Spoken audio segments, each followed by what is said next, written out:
എത്രമാത്രം നന്മ നമുക്ക് ചെയ്യാമോ, എത്രമാത്രം നല്ല കാര്യങ്ങൾ ചെയ്യാമോ, തിരിച്ചൊന്നും പ്രതീക്ഷിക്കാതെ, അതായത് അതിന് നെഗറ്റീവായുള്ള ഫലമാണ് വരുന്നതെങ്കിൽ കൂടി ഇരുൾ അടഞ്ഞ വഴികളിൽ തിരുനാളമാകുവാൻ ഇന്നത്തെ ചിന്ത. വീണ്ടും വരുന്നവനായ കർത്താവായ യേശുക്രിസ്തുവിൻ്റെ ധന്യനാമത്തിൽ എക്സൽ മീഡിയ TV-യിലൂടെ എന്നെ ശ്രമിച്ചുകൊണ്ടിരിക്കുന്ന എല്ലാ മാന്യപ്രേക്ഷകർക്കും എൻ്റെ സ്നേഹവന്ദനത്തെ അറിയിക്കുന്നു. ഇന്നത്തെ ചിന്തയ്ക്ക് ആധാരമായി 1 പത്രോസ് 2:19 വാക്യം വായിക്കാം. ഒരുത്തൻ ദൈവത്തെക്കുറിച്ചുള്ള മനോബോധ നിമിത്തം അന്യായമായ കഷ്ടവും ദുഃഖവും സഹിച്ചാൽ അത് പ്രസാദം ആകുന്നു. നമുക്കറിയാം, നമ്മുടെ എല്ലാവരുടെയും ജീവിതത്തിൽ കഷ്ടത അല്ലെങ്കിൽ സഫറിങ്സ് ഉണ്ട് എന്നുള്ളത് ഒരു യാഥാർത്ഥ്യമാണ്.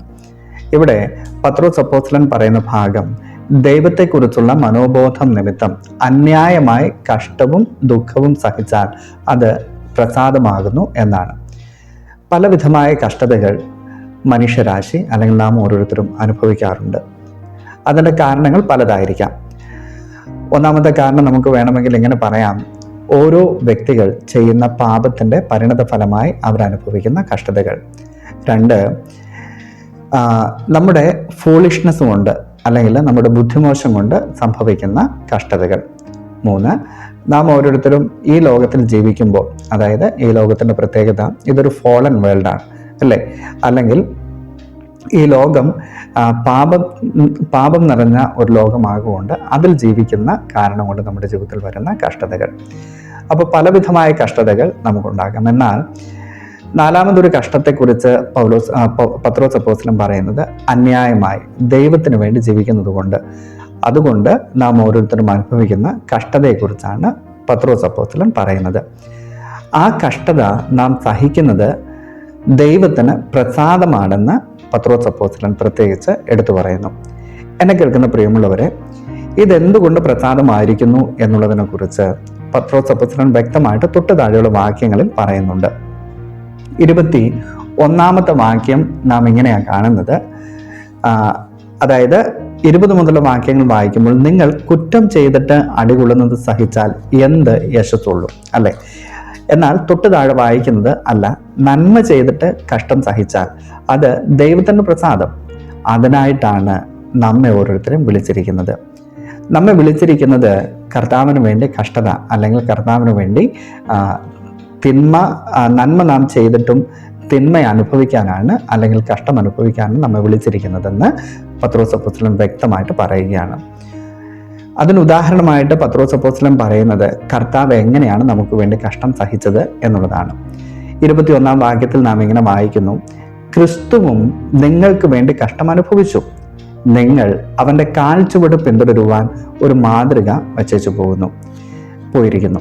സാധാരണയായി എല്ലാവരും ചോദിക്കുന്ന ഒരു ചോദ്യം: എങ്ങനെ ക്രിസ്തുവിനെ അതുപോലെ അനുഗമിക്കാനായിട്ട് കഴിയും, അല്ലെങ്കിൽ ക്രിസ്തു പറയുന്ന എല്ലാ കാര്യങ്ങളും നമ്മുടെ ജീവിതത്തിൽ പ്രവൃത്തി പദത്തിൽ കൊണ്ടുവരാൻ കഴിയുമോ എന്ന് സാധാരണ എല്ലാവരും ചോദിക്കാറുണ്ട്.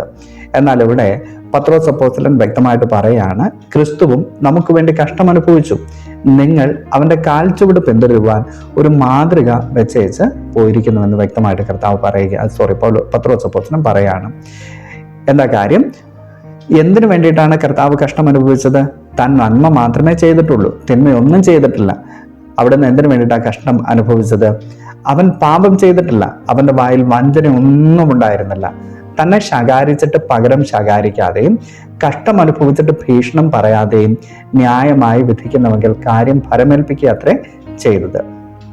എന്തിനു വേണ്ടിയിട്ടാണ് കർത്താവ് കഷ്ടം അനുഭവിച്ചതെന്ന് നമുക്ക് എല്ലാവർക്കും അറിയാം. 24 വാക്യത്തിൽ നാം എങ്ങനെയാണ് വായിച്ചത്: നാം പാപം സംബന്ധിച്ച് മരിച്ച് നീതിക്ക് ജീവിക്കേണ്ടതിന് അവൻ തൻ്റെ ശരീരത്തിൽ നമ്മുടെ പാപങ്ങളെ ചുമന്നുകൊണ്ട് ക്രൂശിന്മേൽ കയറി.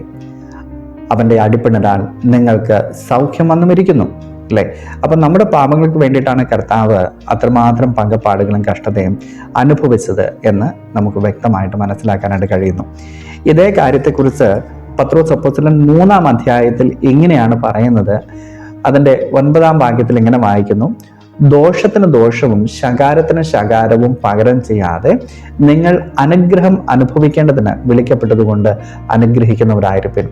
നോക്കൂ, അപ്പോൾ ആരെങ്കിലും നമുക്ക് വിരോധമായി സംസാരിക്കുമ്പോൾ, ആരെങ്കിലും മുഖാന്തരമായി നമുക്ക് ദൈവത്തിൻ്റെ സന്നിധിയിൽ നിൽക്കുന്നത് കൊണ്ട്, ദൈവത്തിന് വേണ്ടി ധീരതയോടെ നിൽക്കുന്നത് കൊണ്ട് കഷ്ടത ആരെങ്കിലും മുഖാന്തരം നമുക്ക് വിരോധമായി ആരെങ്കിലും സംസാരിക്കുന്നുവെങ്കിൽ ചെയ്യേണ്ട കാര്യം പത്രോസ് അപ്പോസ്തലൻ വ്യക്തമായിട്ട് പറയുന്നു, ആരെയും ശപിക്കരുത്, അവരെ അനുഗ്രഹിക്കണം. ഇത് തന്നെയാണ് കർത്താവ് നമ്മോട് പറയുന്നത്.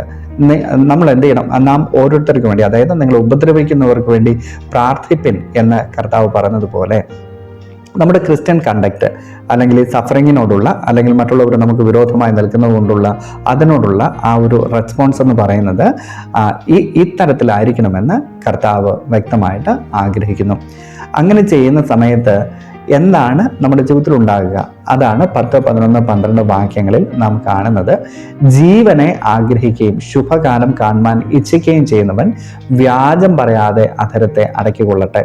അവൻ ദോഷം വിട്ടകന്ന് ഗുണം ചെയ്യുകയും സമാധാനം അന്വേഷിച്ച് പിന്തുടരുകയും ചെയ്യട്ടെ.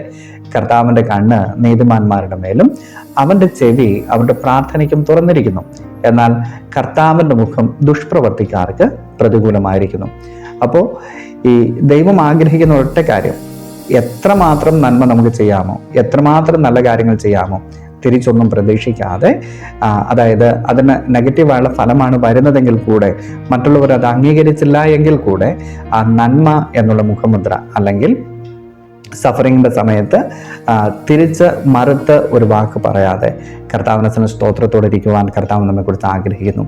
ഇത് സാധ്യമാണോ എന്ന് പലപ്പോഴും നാം നമ്മെക്കുറിച്ച് തന്നെ ചിന്തിക്കുകയും പറയുകയൊക്കെ ചെയ്യാറുണ്ട്. ഇത് പ്രസംഗിക്കാൻ എളുപ്പമാണ്, പക്ഷേ ജീവിതത്തിൽ ഇത് പ്രാക്ടിക്കലാക്കാൻ കഴിയുമോ എന്ന് പലപ്പോഴും പലരും ചോദിക്കാറുണ്ട്. എന്നാൽ എന്നെ കേൾക്കുന്ന പ്രിയമുള്ളവരെ, കർത്താവിൻ്റെ മാറ്റമില്ലാത്ത വചനത്തിൽ പറഞ്ഞിരിക്കുന്ന ഒരു കാര്യവും നമുക്ക് അപ്രാപ്യമല്ല എന്നുള്ള കാര്യം മനസ്സിലാക്കിക്കൊണ്ട്, ഒരുപക്ഷെ വളരെയധികം കഷ്ടതയുടെ തീച്ചുള്ളിലൂടെ കടന്നു പോകുന്ന വ്യക്തിയാണെങ്കിൽ കൂടെ ഇന്ന് പകൽ നമ്മെ അതിനായി ശക്തീകരിക്കുന്ന ഒരു ദൈവമുണ്ട് എന്ന് മനസ്സിലാക്കിക്കൊണ്ട് ദൈവത്തെ മുറുകെ പിടിച്ചുകൊണ്ട് ദൈവത്തിൻ്റെ സ്ഥലം നമുക്കായിരിക്കാം. യെശയ്യാപ്രവചനം 53-ാം അധ്യായം മാത്രം നാം ധ്യാനിച്ചാൽ എത്രമാത്രം വലിയ പങ്കപ്പാടുകളാണ് കർത്താവ് നമുക്ക് വേണ്ടി സഹിച്ചത് എന്ന് മാത്രം ചിന്തിച്ചാൽ ഈ ലോകത്തിൽ നമുക്ക് അനുഭവിക്കേണ്ടി വരുന്ന ഈ സഫറിങ്സ്, അതായത് ദൈവത്തിന് വേണ്ടി നിൽക്കുന്നു എന്നുള്ള മനോബോധം നിമിത്തം നാം അനുഭവിക്കേണ്ടി വരുന്ന കഷ്ടതകൾ, അല്ലെങ്കിൽ മറ്റുള്ളവർ മുഖാന്തരം നമുക്കുണ്ടാകുന്ന ബുദ്ധിമുട്ടുകൾ, അത് വളരെ വലിയ കാര്യമല്ല എന്ന് തിരിച്ചറിഞ്ഞ് ദൈവത്തിന് വേണ്ടി സന്തോഷത്തോടെ ജീവിപ്പാനും കർത്താവിൻ്റെ നാമത്തെ മഹത്വപ്പെടുത്തുവാനും കർത്താവ് നമ്മെ സഹായിക്കട്ടെ എന്ന് പറഞ്ഞുകൊണ്ട് എൻ്റെ വാക്കുകളെ ഞാൻ ചുരുക്കുന്നു. ഈ വചനങ്ങളാൽ കർത്താവ് നമ്മെ അനുഗ്രഹിക്കട്ടെ.